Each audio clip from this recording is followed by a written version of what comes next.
future for Hull had to be its micro businesses. They are part of the community. They are more likely to recruit from within the local community, and they're more likely to be trading with each other within the local community. So part of the community wealth building agenda of the council, like with the youth enterprise strategy, we were the first area to have one of those. We're the first area to have a micro-biz strategy. The only other areas happen to be two countries, Wales and Scotland. So maybe Hull should be independent.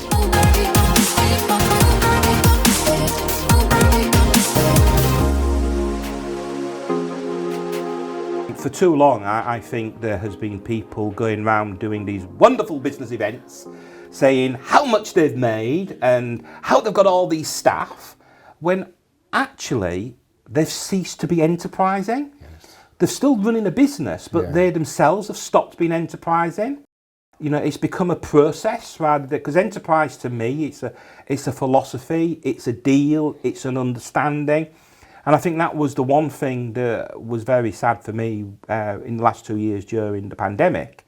The fact that so many were excluded from support from government, which goes to prove that whether it be national government, whether it be local government, or whether it be agencies, this country still doesn't know what an enterprising person is. An enterprising person, a sole trader, a person who is working and developing a business at the same time, or somebody who is at university or college and still learning through a business. It's something that doesn't fit the narrative.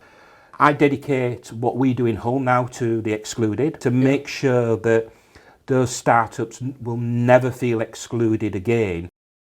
One of the issues that Hull has is that we don't necessarily have a strong business base within communities. We've had plenty of investment as a city, but there's always been this assumption that you need lots of money in order to set up a business, and we're proving that's not true.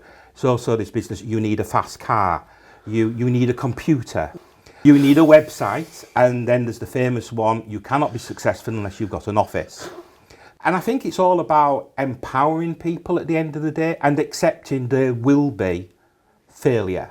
And by having that failure and learning from that failure, we can actually start making real difference. I've opened like a face painting service that I'm offering, and yeah, it's going well, it's going good, and I think I've just sort of fallen into it really. I mean, I used to dabble in a bit of face painting here and there because I was always part of like a theatre group, and I've always been really creative and done like artwork and things like that. And it was my friend had a princess party company, and she said, oh, will you face paint for an event? And I was really overconfident. I was like, oh yeah, of course I will. And it wasn't until afterwards I bought all this stuff, and I was like, oh gosh, what have I got myself in for here? But I thought if I just make my money back and break even, that'll be fine. So yeah, I just tried to do that and got a few bookings, but now it's just sort of like taken off now and it's going really well. 9 times out of 10 business advisors would have walked away. Face painting business, yeah, it's just a hobby. Whereas, you know, she linked in with my colleague Graham. Graham saw something in her, and because he saw something in her, was prepared to argue the case. And by arguing the case, Georgia will hopefully gain customers, because through Graham's conversion of people like me and others, they will think about her in the future. I've really enjoyed working with the Making Changes for Careers team, with the young people who have come to meet on the programme. Just seeing them come with a business idea and then going through it with a business plan and actually seeing them start it trading, it's been fantastic. But I've also, you know, taken it further to get feedback. I've had interviews with them or just a chat, and I've loved that. I've really loved enjoying listening to their stories and their journey and learning from them, because, you know, hopefully, and also other people learning from their journey, that they can also become, you know, their own boss. I've been with Graham doing my business skills, because when I first joined them, that was my main thing. I thought, I have no business skills, I don't have any clue what I'm doing really. I just sort of had the creative skills to use. So they helped me with that side of things, and then they had their Big 13 skills, which I did with Charlene, and just little things that you don't realise that you need, just building your confidence and then looking at money side of things. I'm loving being connected with people and knowing who to go to if I need, something. And I want young people also to know that there is a lot of people who can, help you. You just say, and someone out there was going to connect you with somebody else. And I think that's the beauty with MC4C. They have so many connections, and they can connect young people with the right people.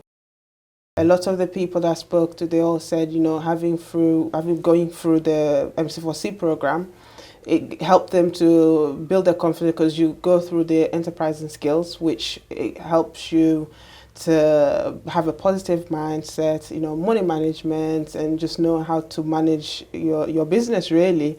I went through the program myself, so I'm a living, testimony to the program, which it made me more confident, and made me feel like I can run my business. And that's the common theme that I came across at all the young people I spoke to. I feel like when you get entrepreneurs, they've got that sort of really confident and a lot of passion, won't take no for an answer. But I've always joked and said, I don't feel like I've got them attributes. Like before, if someone said, oh no, we don't want you, I'd be like, oh, okay then.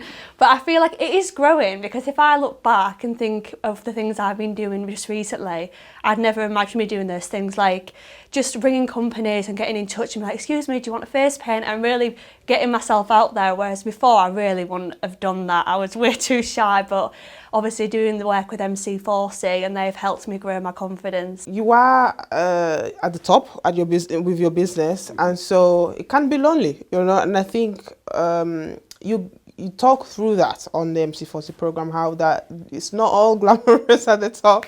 It can be lonely, and so you need that the positive mental attitude to, I'm personally a pessimistic person, unfortunately. So I've had to learn to be positive. For me, for example, when I first started thinking about setting up my own business, I shared that with a friend of mine, and and she said, I'll invest £100. And I think to just hear somebody else have such belief in me, I'm like, oh, I should have that much belief in myself, and so that's what a lot of young people need. Just somebody to say, yeah, I'm with you 100%, I'll support you, and you can do this.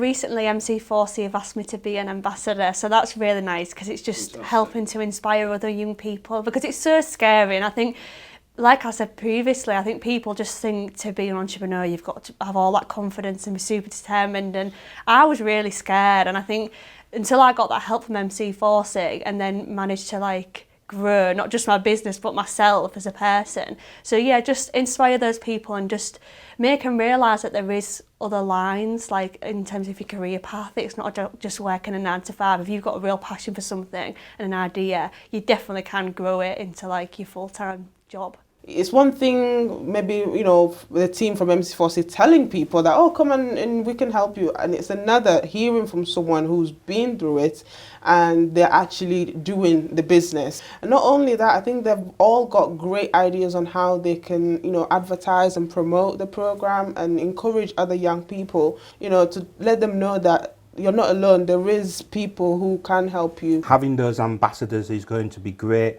not just in terms of raising the profile in schools and in colleges, but also inside communities, in youth centres, community centres, and other areas where either young people meet in terms of youth enterprise ambassadors, but in the future maybe having some microbiz ambassadors doing the same. A lot of young people in Hull, they're very talented and they have this entrepreneur spirit, and growing up in Hull, I saw that in school.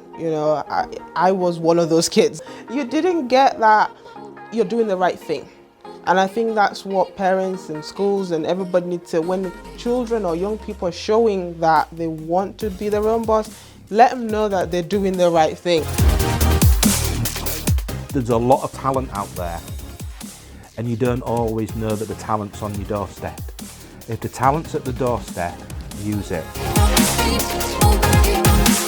It would be amazing if this could just be my full-time job and this just be enough. It's so much fun when you're doing something that you love. But I don't sit, my partner goes, oh God, aren't you tired? I'm like, well no, because I love it. And you just enjoy it, and I don't see it as hard work.